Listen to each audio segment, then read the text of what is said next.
Hi, I'm Lisa and welcome to 100 Stories Deep. Today I am going to be reading a story called The Book by Ben Loory. It's from this collection called Stories for Nighttime and Some for the Day. I picked this collection because I heard another one of his stories on a podcast, a story from this collection. So I got hold of the book because I quite liked that story. I chose this story in particular to read because the themes of it rung true with me a little bit this week. I won't give too much away, but the theme of outrage and how that can bring attention to some things, and whether that's a good or a bad thing, what made me think about it. So I won't give any more away. Here's the story. The woman returns from the store with an armload of books.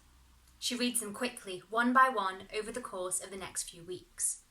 But when she opens the last one, the woman frowns in surprise. All the pages in the book are blank. Every single one. The woman takes the book back to the store, but the manager won't let her return it. Right on the cover, the manager says, "This book has no words and is non-returnable." The woman is angry. She wouldn't have bought the book if she'd known there were no words inside, but the manager simply will not relent. The woman leaves in a huff. She throws the book in the trash. A few days later, the woman sees a man reading the book on the subway. She gets mad. She screams across the crowded car, "There are no words inside, you can't read it," she says. But the man becomes defensive. "You can pretend," he says. "There's no law against pretending." "I think there might be words if you look at it under a special light," says a woman sitting nearby. This woman is holding her own copy of the book. "That's so stupid," the woman yells. "Don't you see how stupid that is? Don't you understand that's crazy?" At the next station, a policeman is called and has to break up the fight. A television crew arrives on the scene. The woman is interviewed. She appears on the news. She complains loudly about the book for some time. The next day, the book appears on bestseller lists under both fiction and non-fiction. The woman is furious, enraged, appalled. She calls into a radio show and starts to rant. She calls the next day, and the day after that, and then the day after that. She appears again on television, this time to debate it with the author. "Your book is a joke," the woman says. The author just sits there and smiles. The woman becomes famous for opposing the book. She even writes a book of her own. Her book cries out for the destruction of the first book. In answer, the first book's sales jump. The woman is frantic. She doesn't know what to do. She feels like she's going insane. And then one day, on the street, a man comes up and spits in the woman's face.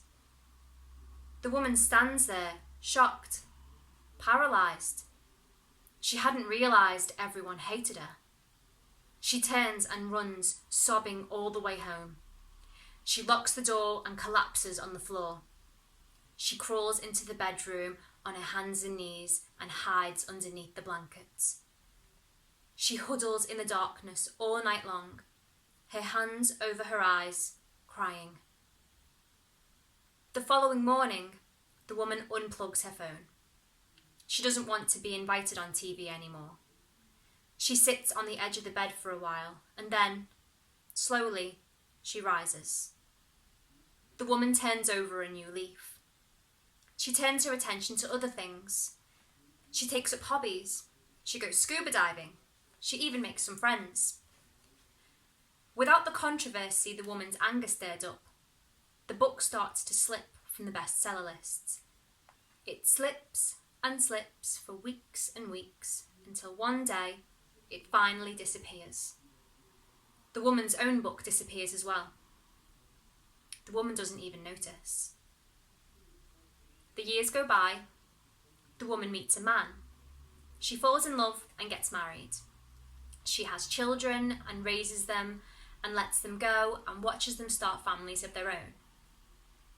She and her husband go through some hard times, but in the end, they stay together. Then one day, late in life, the woman's husband dies. For months, the woman is unable to sleep. She wanders through the house feeling lost. She turns on lights and turns them off. She sits down, gets up, sits. One evening, in the attic, going through her husband's things, the woman finds a copy of the book. She hasn't thought of the book in years. She's afraid to open it up. Instead, she takes the book back downstairs and puts it on the shelf. It sits there untouched for weeks and weeks, until one day her grandchildren come over. "What's this?" one of them says, and lifts it up, and as she does, something falls out. The woman reaches down and picks it up. It's a single old photograph. It's a picture taken of her and her husband on the very first day they met. They're standing on the beach. In the distance is a sunset. "Oh," says the woman. "Look at that." And a smile spreads across her face. And then the book seems to open itself. And there's her life on the page. Thank you for listening. If you enjoyed today's story and you'd like to hear more from 100 Stories Deep, you can just hit subscribe below and you'll be able to hear lots more from us.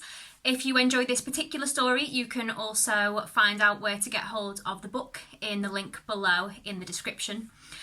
Before I head off, I'll leave you with a little thought, and that is, if you can think of any examples in your life or publicly recently of people being outraged at something and the attention, good or bad, that might have brought to different situations. Thanks, bye.